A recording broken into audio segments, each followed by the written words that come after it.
Have quorum. I'll call the meeting to order. Next year and then see if we can pull that again. I would really like him on. Guess we do the Pledge of Allegiance. Pledge of Allegiance. The flag is backwards again. I'm sorry, the flag's supposed to be on the left. Okay, ready, begin. I pledge allegiance to the flag of the United States of America and to the republic for which it stands, one nation, under God, indivisible, with liberty and justice for all. Okay, roll call. Ignacio Alegre, Cheryl Alexander, Sandy Anino, Present. Ana Jimenez Jami, Priscila Lubiano, Here. Jorge Martinez, Present. Linda Rose, Here. Ana Ruiz, Here. Jackie Russell Garcia, Here. Anthony Sandoval, Bob Tucker, Here. Dennis Barnum. Present. Thank you, we have quorum. Okay, administrative matters. Item 1, special meeting minutes approval, and item 2, excused absences. Recommended action, approve the list. Do I hear a motion to approve administrative matters, items 1 and 2? I move we approve. Second. All those in favor? Aye. Opposed? Abstained? Motion carries. Item 3 on the business calendar, appoint Alberto Cruz, in-school representative, and approve the revised categories of the youth council members. The recommended action is to appoint Alberto Cruz as the in-school representative to the youth council, and recommend the Santa Ana Workforce Development Board approve the revised categories that the youth council members represent. So, any comments? You want to talk a little bit about that? Maybe have a motion and then. Yeah, is there a motion to approve the items At least the as first. mentioned? Motion to approve. Second? I'll second. Okay, discussion? Yes, so if you guys recall at the last meeting, we had a study session on the various seats that we currently had on our youth council committee, and then those that we wanted to add on to our youth council committee. So there were some few changes made to the current roster, moving our current youth council member, George, and turning him into a parent, which he has been for a while, a Santa Ana parent, and then also Anthony, a foster youth advocate. So those were some of the minor changes to the categories that we made to the current roster, and then also adding on and keeping our youth representatives.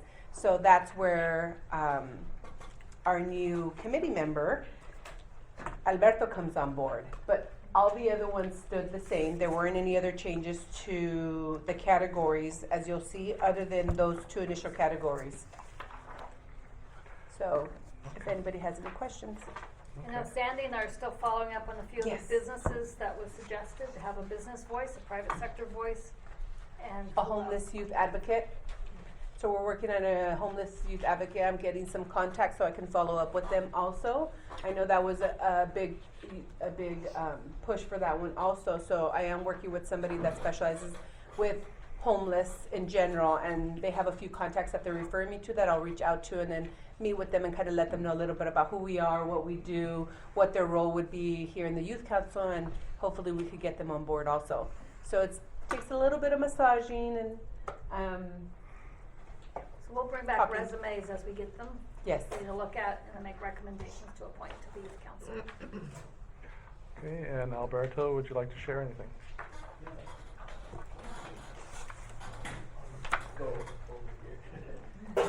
You want to pick out your seat? So, as mentioned in the previous meeting before, my name is Alberto Cruz. But for those who don't know me, I'm Alberto Cruz. I'm currently the youth representative here at the Santa Ana Work Center. So I work closely with clients who are considered at risk with at-risk characteristics as well. I work with them, I case manage them, I make sure that all their needs are fulfilled, and that I encourage them with good words of support.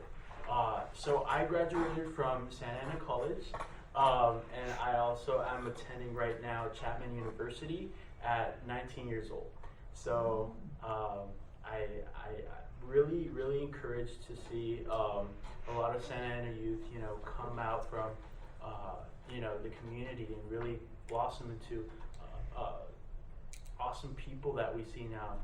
A lot of our Santa Ana Work Center here at our center, they come from Santa Ana and they grew up here and now they're amazing people. And I'm pretty sure you have met so many amazing Santa Ana residents who have also blossomed. So I also want to see that change in our youth, making it, make sure that we cultivate it and we make sure that everything turns out well for their futures. So thank you very much. Alberto, have you worked with other youth councils as well? Or? Yes. So currently I'm also working for the Youth Commission of Santa Ana. So if you haven't heard of it, it's another commission next to the Planning Commission of City of Santa Ana, Parks and Recreation. So it's a different division, but we basically represent the youth in our wards and trying to really motivate and see what will be great for their benefits as well. And yes. What are some of the things you guys have worked with in the Youth Commission? So in the Youth Commission, we've planned a lot of events. One of the more successful events are giving out bicycle helmets and ensuring safety in the youth of Santa Ana. We've given out, I think, more than 200 bicycle helmets for free to the youth of Santa Ana who want to, go on their bikes, go on their scooters. And so that's one of our more successful things that we took part in. And so I want to make sure to give the opportunity for all youth and not just, certain demographics. I want to make sure that all youth get represented. And I wish to do that. What are you studying at Chapman? Right now I'm studying political science. I'm also studying sociology as well. I would like to definitely encourage other youth to be motivated and to take part in our political system. That's one of our my biggest hopes. Yeah. Thank you. Thank you. Thank so you. much. Okay, we have a first and a second, and we've had discussion. All those in favor of approving Alberto Cruz as the in-school representative on the Youth Council and the realignment or revised categories of the Youth Council, please say aye. Aye. Opposed? Abstained? Motion carries. Congratulations. Welcome. Well, it'll go to the workforce board in Yeah. November, and we'll be able to pick up on the next meeting. So that's the end of the business calendar. So we go on to reports, from operator reports, Orange County Children's Therapeutic Arts Center.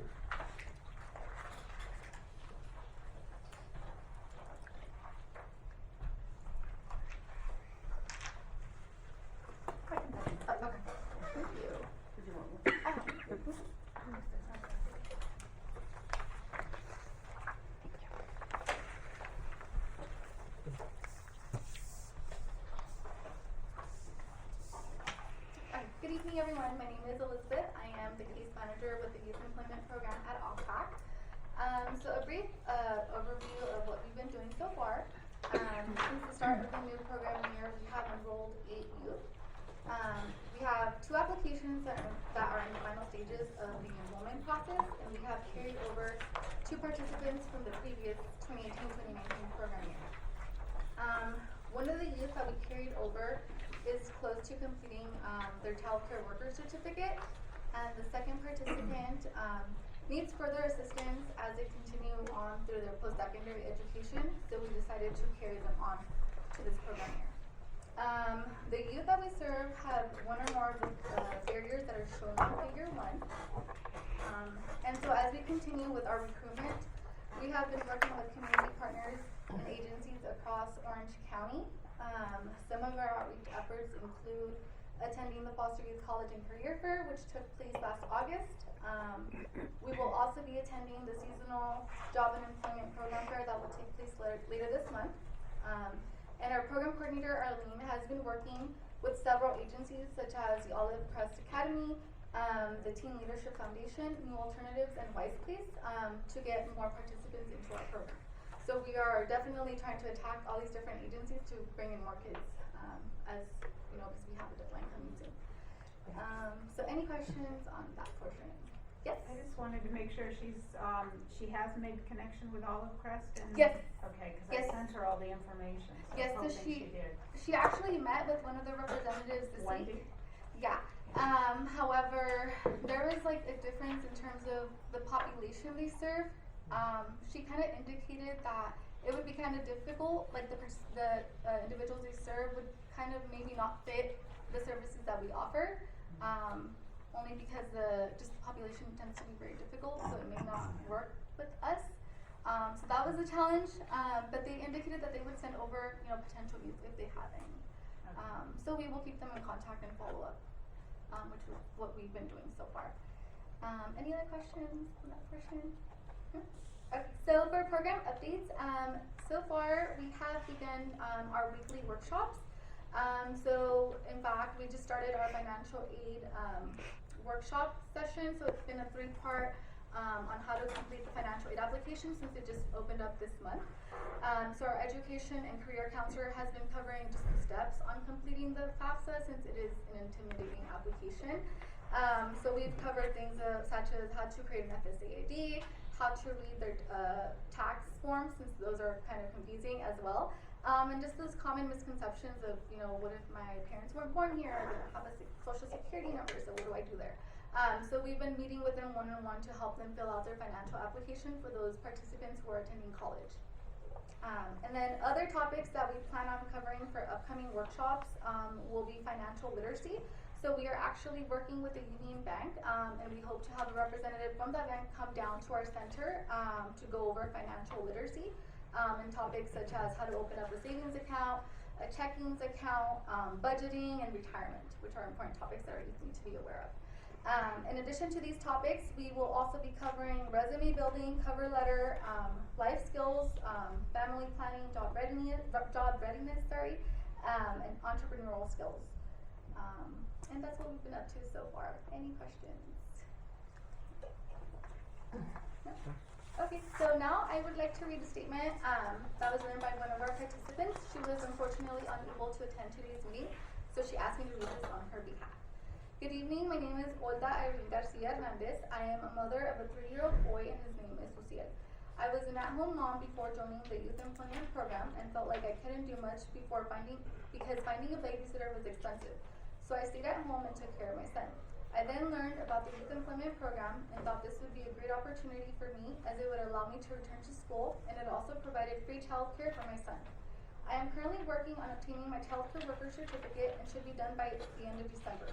As part of the certificate, I have taken classes with Dr. Anna in child development and health education, where I have learned how to be patient with my son, understand him better, and be a better mother.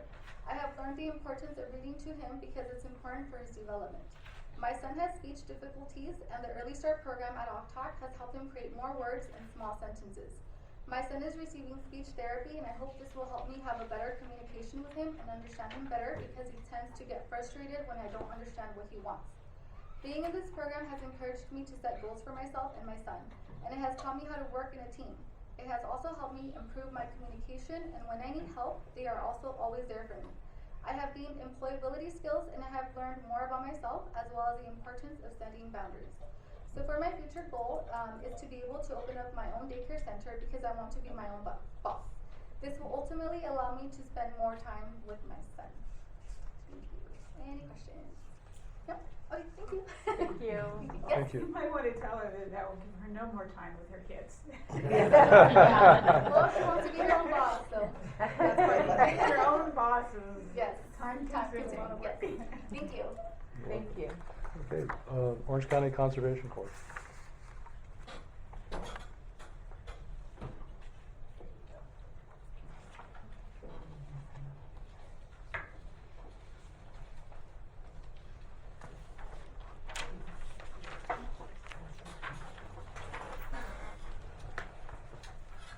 Good evening, everyone. My name is Susan Soria, and I am taking over the report today for Darren Garcia. He is on family leave, like you. So he told me all to say hi to you. Okay, so right now we are serving currently 4 participants. We have 3 pending enrollments. One that's foster, one that's homeless, and one that has disclosed that he has an IEP. And as you can see among the individuals that are enrolled now, 4 of them are basic skills deficient, and they have also poor work history. Some of the other barriers that they have are that we have 2 that are a high school dropout, 1 that's an offender, 2 that live in high poverty area, 3 that are homeless, and we have 1 parent pregnant and parenting youth, and 1 that has disclosed alcohol and substance abuse. With the 3 homeless and the other 1 that's coming, we are now working closely with CityNet, and we're working with other agencies to try to get them housing as soon as possible, because it makes it very difficult for them to come to work every day and not knowing where they're going to get their clothes cleaned, their uniform and gear, if they lose it, if somebody steals it. So, that's a high priority for us right now in dealing with the homeless youth. And then under figure 2, all of the youth are basic skills deficient, both in reading and mathematics. And then under figure 3, we are placing 3 of them in doing conservation work and recycling. And then we had 1 youth that got a direct hire position right after enrollment, and he is working at a retail store because it fits better with his hours for college. He just enrolled in college. So he thought he could work with us because of the morning schedule, and then they told him, nope, you only, the hours will work better if you can work, a different schedule where they can accommodate his school schedule. So as you turn the other side of the sheet, we are starting to really focus more on workshops.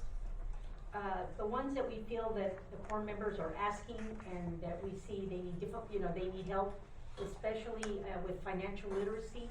Many of our youth, when they get their first paycheck, don't have any kind of an account, and they go and they deposit, or they go to the stores and cash the check and get paid all these, or have to spend all these fees on cashing those checks. So we made it our priority to go ahead and work very closely. So we're doing a series of workshops with the credit union, and so far we feel like it's been probably one of the more popular workshops that we're having right now, because they do deal in a series. So they have to attend one part, let's say budgeting, and then they have to come back and do another series, and they have to go do another series. And we're presenting them with options such as, if you finish the whole series, you'll be able to, we have incentives for them to be able to make sure that they understand how important this is, to be attending these. In this one that I'm pictured here in this photo, they were put in teams, and they were told to look at a family budget and see how they could, spend money and how they could use credit and still stay within budget. So that was one of the more popular workshops that we had. They seemed to all like credit, maybe not budgeting, but credit. And one of the other things that we're doing is that through our Prop 68 funding, we are going to be offering a driver's education. We have a lot of core members, and they are just not preparing themselves for other jobs because they don't have their driver's license. So they can only take a bus, and they can only work close by. So we're saying, nope, we want to make sure that all of you are prepared to get better jobs. So we're going to help you get your driver's license by offering driver's ed. And these are the simulators that we just that were just installed probably about a month ago. and we're starting to sign up students that are going to be going through the driver's education program. And this is through our Prop 68 funding. So we are excited because many of our students and the core members that are driving without a license right now, we're afraid that, this is just gonna perpetuate. So we're getting off to a better start by giving them that driver's ed training. And hopefully they'll be able to take that initiative to go and get their driver's license and that type of thing. So we're pretty excited about that. Next week, we're gonna be celebrating our 25th anniversary as a Corps on the 17th of October. So I hope you can all attend. It's gonna be at the Disney Grand California Hotel. So, anybody have any questions about that? No? Okay. So we did have a Corps member who was scheduled to show up today, and at about 11:30 he called me and told me that his probation officer had scheduled an appointment with him and he couldn't miss. So he asked me to go ahead and read what he was going to present to you today, and I'm going to go ahead and read it. He says, "Hi everyone, my name is Anthony Agidi, and I grew up in the city of Santa Ana. Before I joined the Corps in February of 2019, I was up to no good. I was hanging out with the wrong people, doing things I shouldn't be doing. My probation officer told me to go to YARP, and they introduced me to the OCC at a Corps member recognition barbecue, and that's when I met Darren Garcia. He told me about the program, and he helped me out with a lot of things like bus passes and support services. I started going to school even though I was homeless at the time. I was determined because I wanted to complete my education, and I didn't have any units to complete. I was also put in a special program that allowed me to graduate this past June. While I was working on the crew, I started being a knucklehead, and I disappeared from the program. During those 5 months away, I was busted again, and I finally decided that I needed to man up. The OCC gave me a second chance, and now I'm more focused and wanting to do better. My goal is to get enrolled in college in the spring and become a counselor for anyone who needs it." Thank you. Anyone have any questions? No? Okay, thank you. Thank you. Okay, Project Kinship.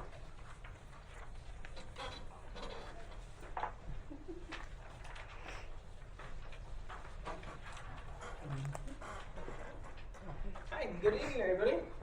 So my name is Javier. I'm the program coordinator for Project Kinship, / workforce program and everything else in between. So as of right now, we only have one enrolled participant, and then we'll jump into a little bit more of what's coming down the pipe on the next page. But our current participant, he's here, but he's not here. So he showed up to our office, and on Thursdays we run a group called Cruz, with a K, which is Kinship, Reintegration, Education, and Work. So I asked Mr. Daniel Gonzalez, which is our only enrollment at the time, if he would come with me. He's like, "Nah, man, I'd rather just hang out at the crew and do some basic life skills." I'm like, "Do you mind if I speak about you?" He's like, "Nah, go ahead." So Mr. Daniel, we met him 3 years ago through one of our other programs. His cousin that was just doing 3 years out of juvenile hall brought him with him. His older little cousin brought him, and he asked me if he wanted to run a program. We told him what we do. He's like, "I'm okay right now. I'm just here to support my little cousin." 2.5 years later, he walked into his work center actually, and Juan helped him with his employment application or his CalJob application. And one of our staff that was here that had just gotten let go due to some probation stuff heard Daniel talking. He's like, "Hey man, have you ever heard of Project Kinship?" He's like, "Yeah, actually I was over there with Javier and some of the other staff, but I feel embarrassed to go back because I told him I wasn't ready." She's like, "No, come on, just come on over." So he shows up, grew another 3 inches, a little heavier, a little stockier. "Well, what's going on, Daniel?" He's like, "Hey man, I messed up. I'm ready." I'm like, "Man, don't even worry about it. Come on, man, let me get something to eat. Let's go talk for a bit." Mr. Daniel comes from a family. neighborhood involved, family involved, right down the street. Literally, you can walk down anywhere in the next 5 blocks, and that's all his neighborhood. He grew up in a family where that's pretty much all you do. You live and ride for their 5-block radius. Mr. Daniel now has 2 kids, has a new felony strike for trying to, for being a known gang member carrying a loaded firearm. Got out a year later, and then he walked back into Project Kinship. As we're talking and we're trying to get him enrolled, I'm like, what does he want to do now? Like, you already know the gangbanging, you know school, you didn't finish it, but you're really smart. He like, I don't know what I want to do, but I know I want to do something. So we offered him, and we explained everything that we do. We can go for an apprenticeship program, we can go for basic employment, or we can go to school or post-secondary. Like, oh, I want to do something with electrical. I heard it pays well. I'm like, cool, let's do electrical. Well, what do you have already? He's like, well, I need to finish my diploma. I'm like 10 credits away. Wow. Dropped out because thought something else would make me more money. I had to go take my driving test, but I think I can pass the test. Okay. So we enrolled him on Friday. He went to go take the test on Monday afternoon. He shows up to the office today. He's like, hey, so I can get $50 for passing my driving test. I'm like, yes, you can get $50, man. But sit down, man. Let's talk a little bit more. Do you still want to move forward with the electrical program? He's like, yeah. So what's the next step? He's like, finish my diploma? Oh, cool. I'm like, man, so the thing is we're going to enroll you at Santa Ana College where you were already before to finish your high school diploma, only 15 credits away. He's like, okay. After that, Daniel, everything else is pretty easy for you, man. You're a bright kid, you're smart, you're hungry. You have something else to look forward to than just gangbang. You have 2 kids now that are looking for you. One that unfortunately you didn't get to see born because you were in custody. He's like, I know. And you can tell he's been mentored well on the other side of life. But when you feed some affirmations to him, some positivity, you just hear the tears want to come down. And this young man, you look at him, he's taller than me, big kid, bright smile, but has never been taught anything else. So that's Daniel for you. And when I asked him, hey man, Cody, I know you can talk to a bunch of people. I know you can talk to anybody. He's like, nah, I want to stay here and learn code switching. So today our topic for our workshop is the way you talk to your friends and your family is not the same way you talk to professionals and employers and other people you meet that don't know you. So that's what they were learning today. And we have about 8 participants that come on a regular basis every Thursday, and he's one of them.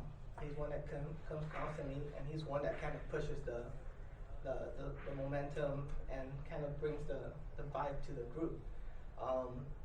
So he's there right now, and that's just something that we planned to do, and it kind of just organically grew from 2 kids just not knowing what to do, and our staff doing circles with them.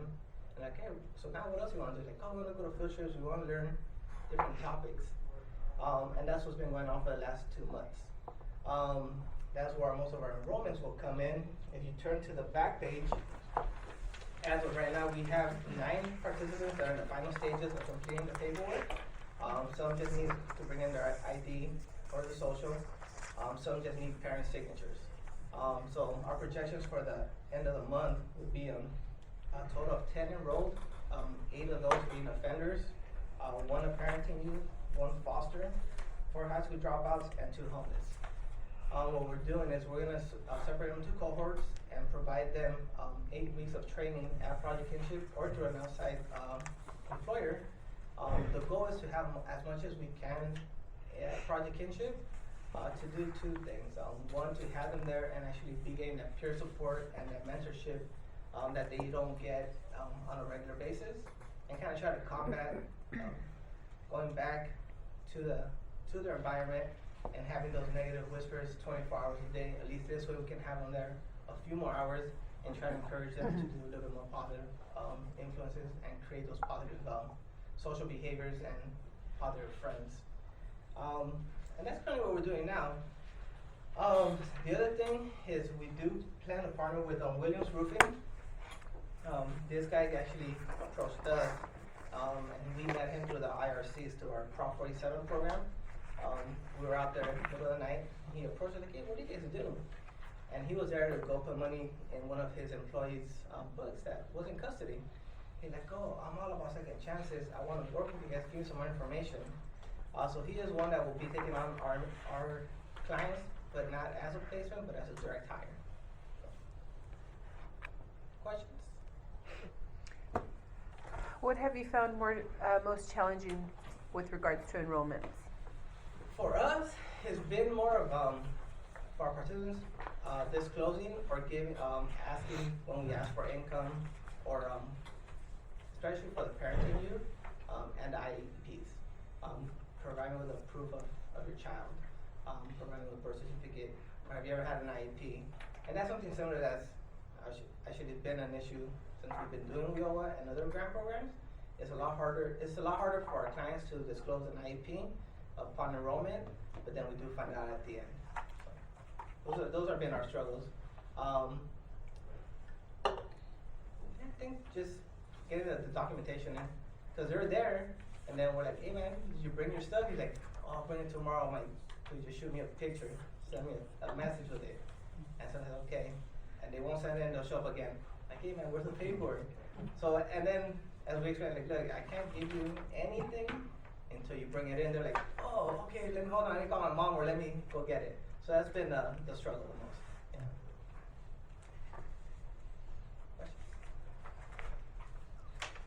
Thank you. Thank you.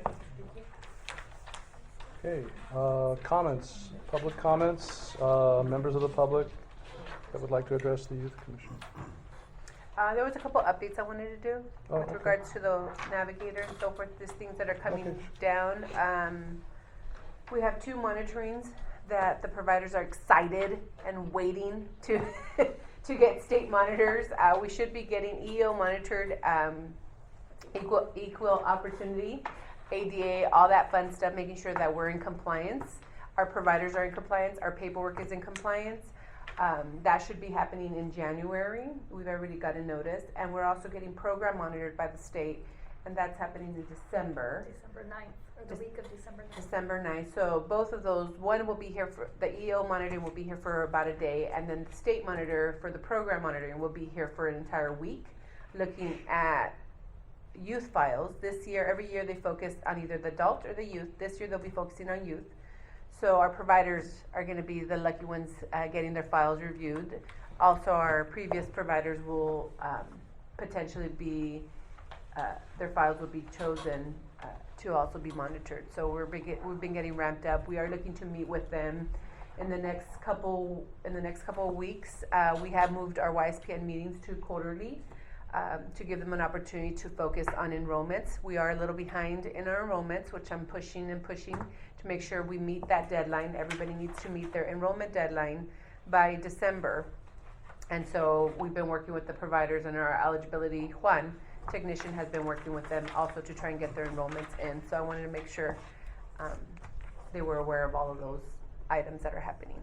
And then also working closely with them on reviewing the recent directive that came down with regards to performance. So that'll be something that we review also at our meeting, and making sure that everybody's in line with performance, any changes, updates, clarifications that happened with that directive also. Other staff member comments? Today, the Santa Ana Work Center assisted or participated with the job fair that was in Fullerton. Orange County Workforce Development Board took the primary lead, and we assisted in getting several employers there. They had over 70 companies. I haven't heard feedback from staff on about how many participants or how many clients showed up or people showed up to the job fair. Dennis, I don't know if you've heard from your team. I haven't heard from them yet. Because I know the Garden Grove One Stop took a big lead on organizing it. It was on the news today. My husband yelled at me this morning at 6:15, going, hey, KTLA's got some job fair in Fullerton. That's the county. So those are still going well. Okay, Youth Council Committee member comments. Any comments from committee? Okay, not hearing any. Our next meeting will be December 12th, 4 p.m. here. Thank you all for being here.